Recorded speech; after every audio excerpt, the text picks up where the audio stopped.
Саламатсыздарбы? Кутман кечиңиздер менен. Биз эфирде жаңырган аптанын жаңылыктары менен ала тоо маалымат программасы. Студияда Лунара Мамытова жана Мирлан Маматалиев. Бүгүн программабызда. Жакынкы күндөр Россиянын кара тизмесиндеги кыргызстандыктар кайрадан аймакка кирүү мүмкүнчүлүгүнө ээ болушат. Айдоочуларды нааразы кылган сынак. Кызыл Кыя шаарындагы жеке маршруттук каттамдын айдоочулары 2 жылда бир өтүүчү сынакка каршы чыгууда. Бишкектеги мыйзамсыз салынган курулуштар алынат. Бул туурасында өкмөт башчы Ордо калаадагы жолдорду оңдоп түзөө иштерин текшерүү учурунда билдирди. Мүрзөдө жер талашпы? Бишкектин түштүк батышындагы мүрзө жабылып, жаңы жай даярдалып жатат. Ошол эле учурда тирүү туруп мүрзөдөн жерди ээлегендер да бар.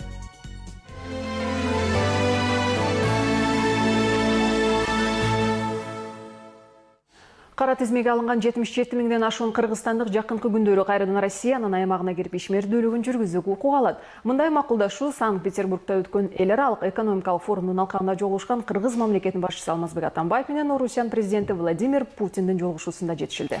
Ошентип кирүүгө салынган тыюунун мөөнөтү 3 жылдан жарым жылга чейин кыскарды. Ошондой эле мыйзамсыз иштеп жүргөн 200 миңдей кыргызстандыкка аракетин ачыктоого мүмкүнчүлүк берилди. Кененирээк Бурулай Пусурманкулова. Миграция кызматынын коомдук кабылдамасында кезек күткөндөр. Бирөөнүн баласы, экинчисинин кызы же өзү 2 жылдан бери байма-бай айтылып келген кара тизме тууралуу маалыматты тактоо үчүн келишкен. Алардын катарында Жамалда жаман тизмеге 2014 жылы февралда алынган. Бирок ал 1 жылдан ашык Орусияда мыйзамсыз ишин улантып, май айында мекенине келген. Эми кайра качан мурдагы жумушуна кайтып бараарын билбей жүрөт. За то, что вовремя не пересекли границу дейт да, 3 ай сайын кирип чыгып турушубуз керек го биз. Көнүп калдык тиги жака, ал жактын зарплатасына дегендей. Биякта андай возможность жок бизде Кыргызстанда.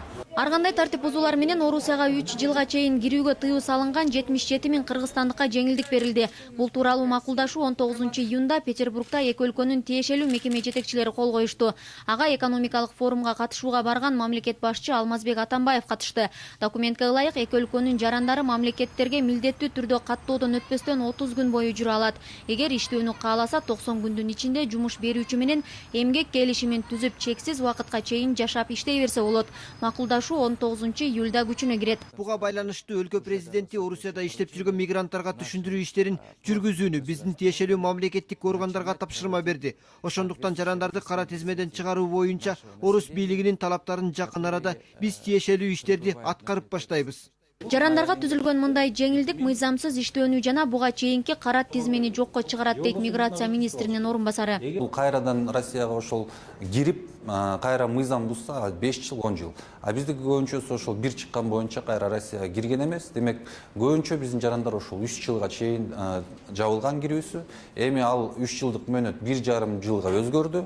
Эң биринчи кара тизмеге кирген жарандар 10 июлдан баштап Россияга киргенге мүмкүнчүлүк түзүлдү. Белгилеп коючу жагдай кара тизме Орусия чек арасынан чыккан күндөн тарта эсептелет. Келишим эмгек мигранттары үчүн эң жакшы мүмкүнчүлүк болгонун коомдук уюмдар белгилешүүдө. Бирок мүмкүнчүлүктү эл толук колдонуусу үчүн маалымат жеткирүү жеңил жана жөнөкөй болсо дешет алар. ФМС өзүнүн сайты бар. Маалыматты ошол кайсы региондон кара тизмеге киргенин эле кошуп чыгарып атышат. Бирок ошол жерге дагы жанагы мөөнөтүндө кошуп жатса, биздин ар бир жаранга да жеңил болот эле да. Мүмкүнчүлүгүнө жараша кирип, ошол жерден канча убакытка бекилгени жана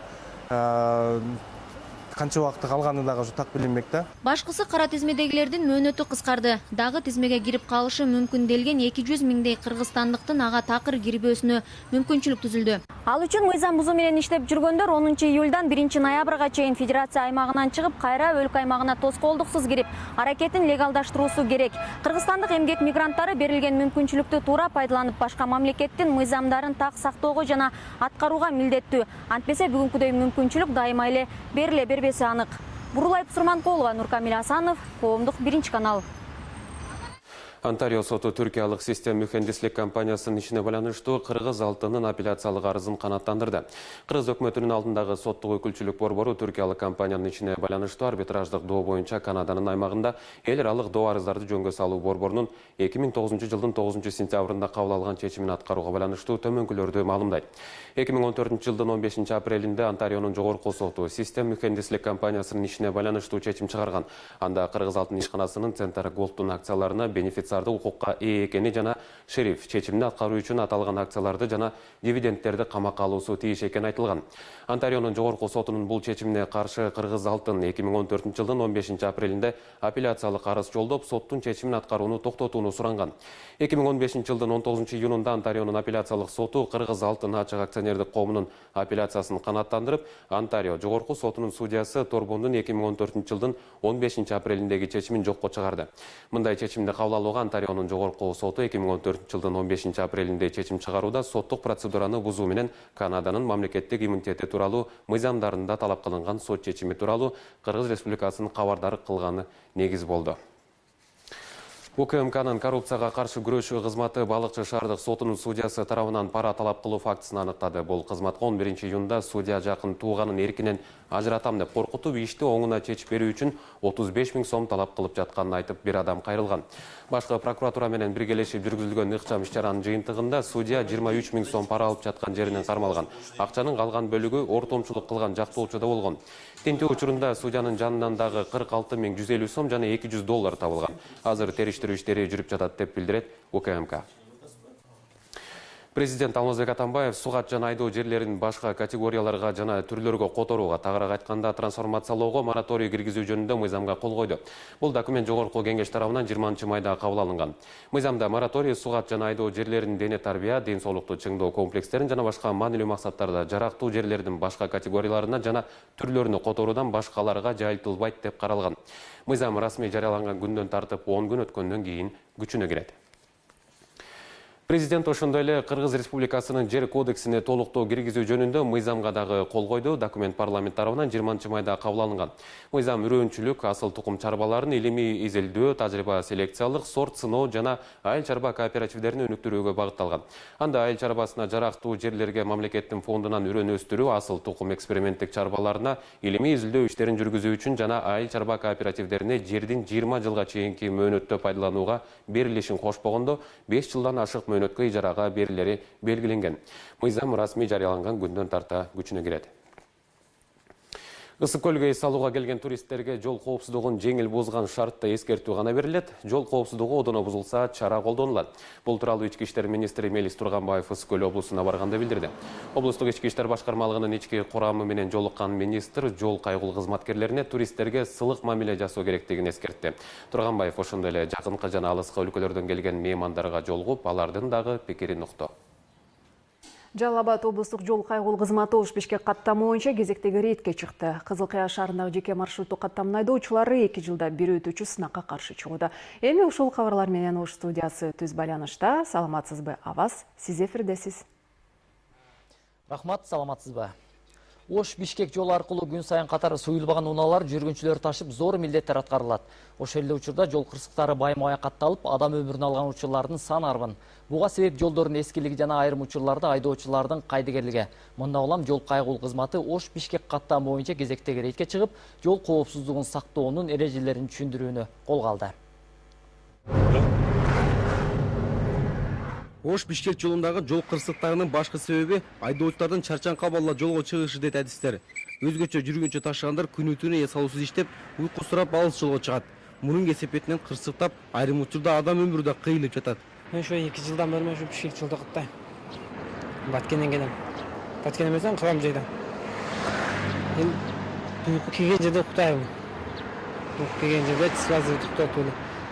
2 жолу бир жолго шашылыш кереги жок. 16 саатта, 15 саатта кирип барабыз. Алыс жолдогу кырсыктардын басымдуу бөлүгү Токтоол районунда катталат. Анткени район Ош Бишкек жолунун ортосунда болгондуктан айдоочулар ушул жерге келгенде чарчаган абалга кептелleri аныкталган. Ошо айдоочуларга айтып кетет элем, жол эрежесин бекем сакташса, жай айдаса, мына чарчагандар дагы, мына уктап калгандар да көп кездешип атат да. Жалал Абад облусун аралап өткөн Ош Бишкек жолунун ар 20-30 чакырымында майы кызматкерлери иштеп, жол эрежесин сактоо боюнча түшүндүрүү ишин улантууда. Натыйжада өткөн жылга салыштырмалуу жол кырсыктары азайган, бирок каза болгондордун саны 10-15ке көп катталган. Ар 2-3 күндө кырсыктар катталып турары да маалым болду. Тилекке каршы 2015 жылдын ушул күнгө чейинки убагында Бишкек Ош Ата жолунун ушул участогунда 108 жол транспорт кырсыктары катталып, анда 260 киши ар кандай денелеринен жараталып, тилекке каршы 50 киши каза болду. Бишкек Ош жолунун 375 чакырымы Жалал Абад аркылуу өтөт. Андагы катаал шарттагы участкаларда алыс жолдо жүргүнчүлөрдү ташыган айдоочуларга жана жеке адамдарга облустук жол кайгылуу кызматкерлери алыс сапарда абайлап, этият болууну эскертишет. Байгазы Райымкулов, Осмон Амчадаров, Коомдук биринчи канал, Жалал Абад облусу. Кызылкая шаарындагы жеке маршруттук каттамдардын айдоочулары 2 жылда бир өтүүчү сынакка каршы чыгууда. Унаа жана байланыш министрлиги тарабынан өткөрүлгөн сынак колунда барлар үчүн гана түзүлүп калганын айткан айдоочулар ишсиз калуу коркунучу бар экенинен кооптонууда. Кызылкаялык айдоочуларды тынчсыздандырган маселе кезектеги материалда. Бул айдоочулар Кызылкая шаарындагы автобекеттен Ноокат шаарына 2001 жылдан бери жүргүнчү ташыйт. Линияны өзү түптөп кардарларды көндүрүп алган соң сынактын шылтоосу менен шаардык кеңештин депутаты ишибизди тартып алууга аракет көрүп жатат дейт нааразы тарап. Депутат болгондон кийин элди ойлош керек да. Биз например элден бизге эч кандай арыз түшкөн жок, нарушениябыз жок. Бир жакшы иштеп атабыз. Өзүм мурун тейлебей таштап аткан графиктерди полный. Азыр биз бастан аяк койгон графиктер талашып атат да энди. Кызылкая Ноокат каттамы боюнча жалпы 22 айдоочу эмгектенет. Тиешелүү министрлик тарабынан ар 2 жылда өтүүчү сынак ири автобазалар үчүн ылайыкталганын өңдүү дешет. Мына положенияны түзгөндө более байларга түзгөндөй болуп көрүнүп турат да. Мына производственный технический база деген офисте отдельно кылып койгон 3 балл собственныйга берип атат, арендованныйга 1 балл берип атат. Контрольно-пропускной пункт, медицинский пункт, диспетчерская служба, кабинет БД булардагы отдельно бөлүп 3 балдан эме кылып, уяктан 1 балдан берип атат. Жеке айдоочуларга таандык болгон жүргүнчүлөрдү ташуу автоунаа мекемеси 1957 жылы түптөлүп, азыр 50 адам эмгектенет. Алар кайсы каттамга сынак өтпөсүн мыйзам чегинде катышууга укуктуу экенин айтышат. Бул жолку сынакка да катышуудан да баш тартышпайт. Менде деле ошондой эле шопулдар. Ошо шопулдар кандай ошолор айдоочулар иштеп атат да. Алар өз машинасы менен келип түзүп, менде деле ошол өздөрүнүн машинасы менен келип келишим түзүшөт. Келишим түзүп, биздин келишимге макул болушат дагы, кол коюп дагы, договор кылат, патент алышат, налогторун төлөшөт. Ошо иштейт. Алар деле мага кесимен аларга каршылыгым жок эди. Азыркы учурда Кызылкая шаарынан 20дан ашуун каттам бар. Алардын баарын унаа башкармалыгы көзөмөлгө алып, иштөө мөөнөтү соңуна чыккан соң сынак менен кайра айдоочулар жаңыланып турат. Сынактын жобосу министрлик тарабынан иштелип, ал Кыргызстан аймагындагы бардык айдоочуларга таандык. Конкурс өткөрүү мыйзам, мамлекеттик мыйзамдары менен транспорт министрликтери жана биздин агенттигинин буйруктары, бизди Баткен областтык транспорт башкармалыгынын буйруктары негизинде өткөзүлгөн сынак. Сынак өткөнгө чейин айдоочулар сынактын жобосун өзгөртүүгө көмөктөшкүлө деп унаа министрлигине кайрылышкан. Азырынча жооп боло элек. Авазбек Айтиев, Шаршен Шайымкулов, Коомдук биринчи канал, Баткен облусу. Бул Ош студиясы тарабынан даярдалган соңку жаңылык болду. Эми кезек кайрадан Бишкек студиясында. Рахмат, биз болсо программабызды улантабыз. Бишкектеги мыйзамсыз салынган курулуштардын бардыгы алынат. Бул тууралуу өкмөт башчы ишемби күнү Ордо калаадагы жолдорду оңдоп түзөө иштерин текшерүү учурунда билдирди. Премьер-министр бул күнү ошондой эле Чүй облусундагы бир катар ишканалардан да кабар алды. Темир Сариев кимге кандай тапшырма берип, эмнени талап кылды? Альбина Сулайманова теманы улантат. Өкмөт башчынын бул жолку сапары учурда оңдолуп жаткан Жукеев Пудовкин көчөсүн текшерүүдөн башталды. Жолчулар бул жолду 1 августка чейин колдонууга берүүгө убада берди. Азыр керизи жасап атат. Мына ремонт кылдык эле, эртеси күнү кайра оюлуп калды депчи. Жаңы жол салдык эле, 1 жылдан кийин жарылып кетти. Ошондой болбош керек да. Силер жооп бересиңер өзүңөр. Андан соң премьер түштүк магистральда жайгашкан жер астындагы көпүрөнүн курулушунан кабар алды. Бул жерде реконструкциялоо иши ноябрь айында бүтөөрү белгилүү болду. Жакынкы күндөрдөн баштап кызыл сызыктан өтүп кеткен Бишкектеги объектилердин баары жок кылынат. Премьер-министр бул боюнча тиешелүү мекеме өкүлдөрүнө тапшырма берди. Биздин шаардыктар да ушуну түшүнүш керек. Тартипти катуу кылабыз. Эгерде мыйзамсыз кафе, лоток, киоск турса, баарын тең алдырабыз. Мыйзам иштеш керек. Анан кийин ошо эки алып койсо, эки киоск алып койсо, тууган эчтип алып, ак үйдүн астына келиштин пайдасы жок. Ага биз барбайбыз. Калтырбайбыз. Мыйзам болуш керек, жолдун баарын тазалап, жолдой болуш керек. Кала башчынын растоосунда жол кыймылына тоскоол болуп, мыйзамсыз тургузулган курулуштарды түрттүрүү иши Патрис Алумумба көчөсүнөн башталат. Бул көчөдө мыйзамсыз салынган унаа жуучу жайлар көп. Ал эми аймактын жолдорун оңдоо июль айынан башталып, октябрга чейин созулат. Белгилей кетсек, Борбор калаанын жолдору Кытайдан келген гранттын эсебинен оңдолуп жатат. Темир Сариев андан ары Чүй облусундагы фермаларга барды.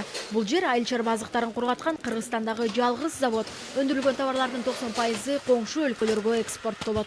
Все, что красивое получается после переработки, мы фасуем в пакетики. Все, что не очень красивого качества, но тоже такое же полезное, из этого приготавливаем компот натуральный. Компоты продаем на местном рынке и отправляем на экспорт. Анткен менен завод толук шарттарга жооп бербейт. Ишканага жаңы жабдыктар талап кылынат.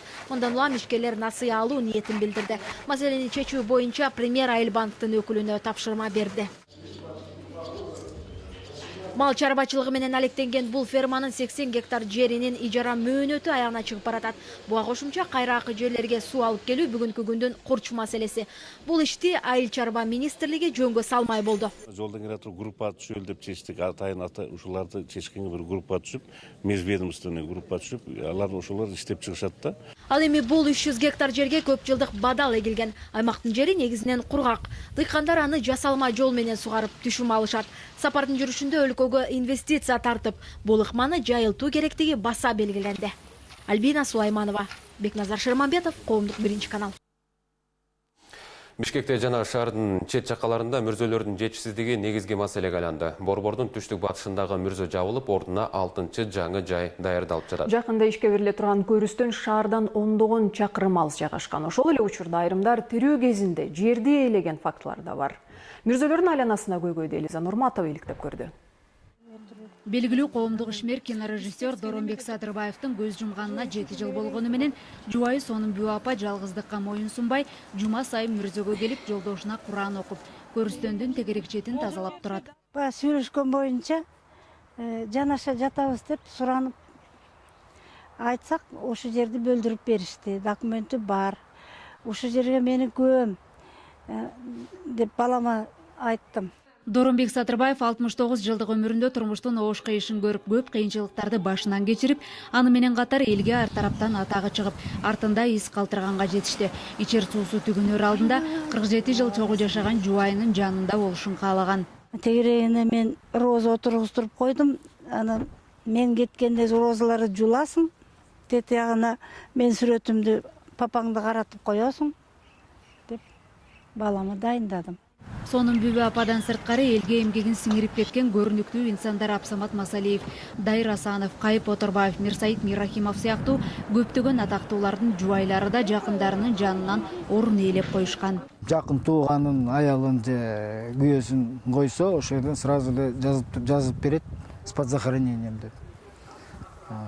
Бу жерде биздин оюбузда 1-2 жылга дагы орун бар. Азыркы тапта айрым адамдар өздөрүнө сүйүктүү кесибин, иштей турган жумушун же болбосо турак жайын гана тандабастан каза болгондон кийинки көмүлө турган жерди да алдын ала ээлеп коюшат. Айрым адамдар өзү менен бул жашоодо өмүр бою чогуу болгон жакындары менен тигил дүйнөдө да бирге болууну каалайт. Көзү тирүү кезде мүрзө даярдоого шарият эч кандай тыюу салбайт. Бул дүйнөдөгү жакындар тигил дүйнөдө да чогуу болору пайгамбардын хадистеринде айтылган. Бирок ал үчүн сөзсүз эле мүрзө жанаша жайгашуусу зарыл эмес. Албетте шариатта жер сатууга мүмкүн, сатып алууга мүмкүн. Бирок ошол жерди такташ керек да. Ошол жерди ким сатат, сатканга укугу барбы, мүмкүнчүлүгү барбы? Эгер ошону сатканга мүмкүнчүлүк болсо, укугу бар болгон болсо, анда сатып алса болот. Бул жерде эч кандай шариаттын тыюу салган эч нерсеси жок. Учурда түштүк батыш көрүстөнү толуп, асфальт жолдор казылып, маркумдарга орун берилип жатат. Мындан улам 10 чарчы метр болгон бир орундун баасы 60 000 сомго жетти. Мусулмандар үчүн туура эмес да, өлө элек жерди кантип сатып алууга болот? Мисалы, өлө элек жасаң, жерди сатууга болбойт, туура эмес деп эсептейм. Ушул маселенин пайда болгону бизде жер татыштыгынан эме келип чыгып жатат, Биз жактагылар пропискасы бар адамдар деле араңдан жерди алышат өлгөн кишилергечи. Анда жүгүрүп жүрүп акчага сатып алабыз. Мен муну вообще эле туура эмес деп ойлойм. Эч кандай өлө элек жатып адам кантип жер сатып алсын? Мен туура эмес көз карашым. Жарандарга көрүстөндү алдын ала алуу боюнча мыйзамда эч кандай терс көрүнүштөр жок. Аларча мамлекеттик ишмерлер көрүнүктүү инсандарга бөлүнгөндүктөн ал жакка көмүлүүгө өкмөттүн чечими керек. Калган көрүстөндөргө болсо жашаган жерине жараша жер берилүүгө тийиш.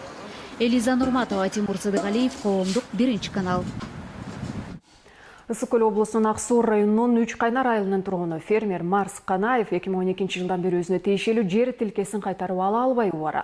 Ал акыйкаттык издеп барбаган жери калбаганын айтат. Ошол учурда Теплоключенко айыл аймагынын өкүлдөрү ээлик кылуу тууралуу мыйзамдуу укугу жок болсо да 60 сотук жерди заводдун курулушу үчүн берип жиберишкен. Иштин чоо жайын Өмүрбек Телебаев угуп келди. Жер талаш маселеси жергиликтүү бийлик өкүлдөрү тарабынан чечилбегенден кийин айылдык фермер биздин редакцияга кайрылууга аргасыз болгон. 2 жолу сот отуруму болду.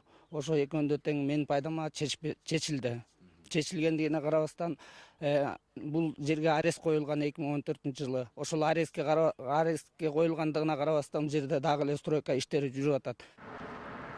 Ал эми Теплоключенко айыл аймагынын башчысы Эрмек Эралиевдин айтуусу боюнча, мурдагы айыл тех кызмат көрсөтүүгө караган жердин жарымына ээлик кылуу тууралуу мурда эч ким документин, кызыл китебин алган эмес. Бул маалыматты жергиликтүү каттоо ишканасы да тастыктады.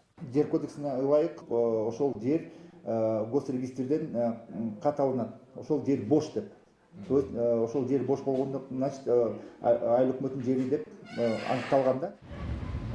Маалыматтын чын-төгүнүн текшергенден кийин Ак Суу райондук прокуратурасы ошол кездеги айыл өкмөтүнүн башчысына карата кылмыш ишин козгогон. Биз бул факты боюнча кылмыш иш козгодук. Именно айыл өкмөттүн башчысы Доконбаевдин үстүнөн иш козголуп туруп, бул кылмыш иш сотко барып, Доконбаев бул статьяларына соттолгон.